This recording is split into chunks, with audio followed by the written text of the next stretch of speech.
you can be heard. There we go. Pull it a little closer. Good morning, Mr. Chairman and members of the committee. My name is Valerie Plame Wilson, and I'm honored to be invited to testify under oath before the Committee on Oversight and Government Reform on the critical issue of safeguarding classified information. I'm grateful for this opportunity to set the record straight. I've served the United States loyally and to the best of my ability as a covert operations officer for the Central Intelligence Agency. I worked on behalf of the national security of our country, on behalf of the people of the United States, until my name and true affiliation were exposed in the national media on July 14, 2003, after a leak by administration officials. Today, I can tell this committee even more. In the run-up to the war with Iraq, I worked in the Counterproliferation Division of the CIA, still as a covert officer whose affiliation with the CIA was classified. I raced to discover solid intelligence for senior policymakers on Iraq's presumed weapons of mass destruction programs. While I helped to manage and run secret worldwide operations against this WMD target from CIA headquarters in Washington, I also traveled to foreign countries on secret missions to find vital intelligence. I loved my career because I love my country. I was proud of the serious responsibilities entrusted to me as a CIA covert operations officer, and I was dedicated to this work.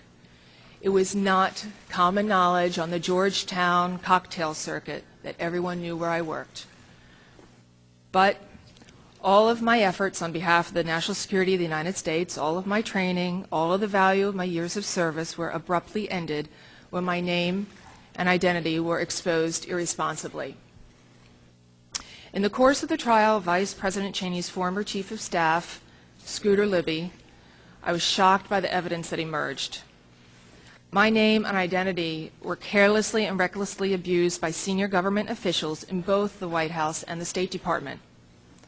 All of them understood that I worked for the CIA, and having signed oaths to protect national security secrets, they should have been diligent in protecting me and every CIA officer.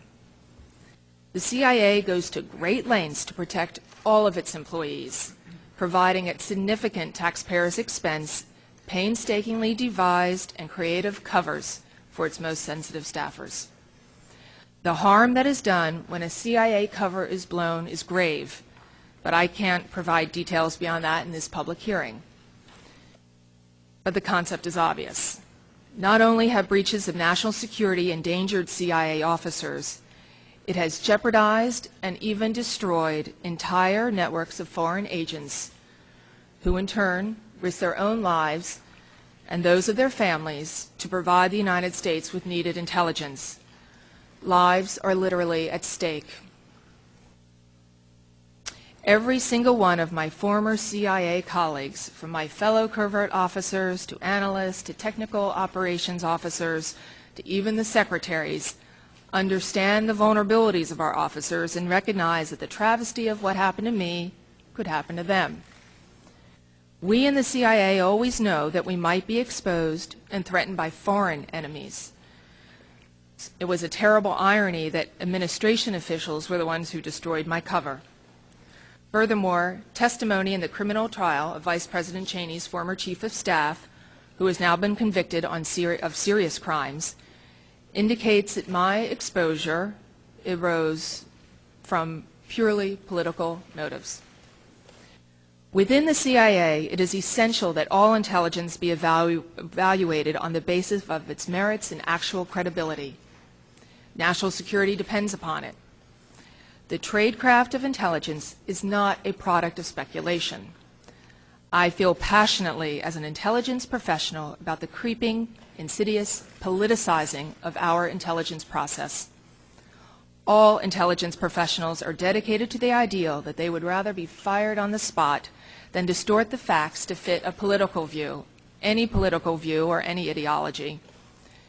As our intelligence agencies go through reorganizations and experience the painful aspects of change, and our country faces profound challenges, injecting partisanship or ideology into the equation makes effective and accurate intelligence that much more difficult to develop.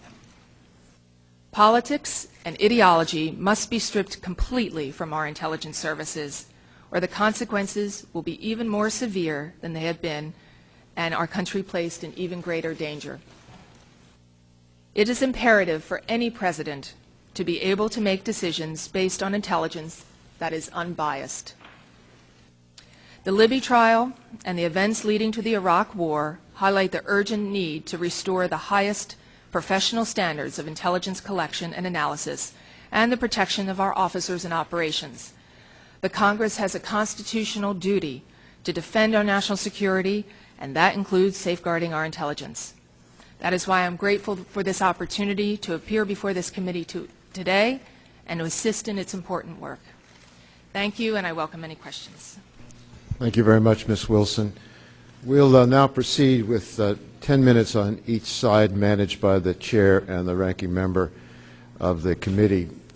For our first round, I want to yield 5 minutes to the gentleman from Kentucky, Mr. Yarmouth, to begin the questioning. Thank you, Mr. Chairman. Thank you for being here today, Mrs. Wilson. Our country owes you a great debt of gratitude for your service, and I think you're continuing that service today by appearing. I'd like to start by asking you about July 14th, 2003, the day that Robert Novak wrote the column in the Chicago Sun-Times identifying you as an agency operative on weapons of mass destruction, quote. But before I get to that, I want to ask you about the day before, July 13th. My understanding is that on that date, you were covert. Is that correct? On July 13th? I was a covert officer, correct. Without disclosing classified information, what does covert mean?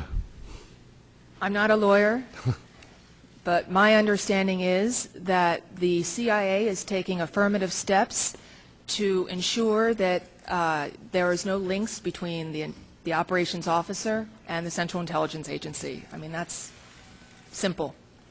And you, as you said, and my understanding is that your work was classified for purposes of many of the regulations and the laws that we're talking about. Your work was classified on that day, July 13th. That's correct. Did the July 14th column destroy your covert position and your classified status? Yes, it did. I could no longer perform the work for which I had been highly trained.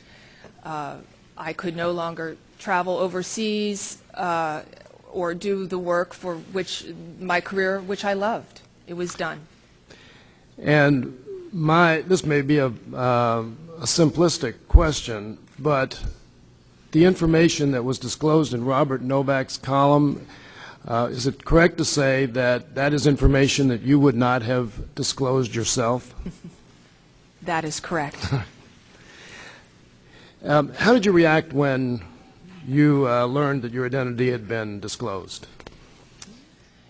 I found out very early in the morning when my husband came in and dropped the newspaper on the bed and said he did it. And I quickly turned and read the article, and I felt like I had been hit in the gut. It was over in an instant, and I immediately thought of my family's safety, the agents and networks that I had worked with, and everything goes through your mind in an instant. What effect did the leak have on you professionally? Professionally? Well, I could no longer do the work which I had been trained to do. After that, there is no way that you can serve overseas in a covert capacity. And so that career path was terminated. Did the leak make you feel that your entire career had been thrown out the window, essentially? Had been wasted at all? Not wasted, but certainly terminated prematurely.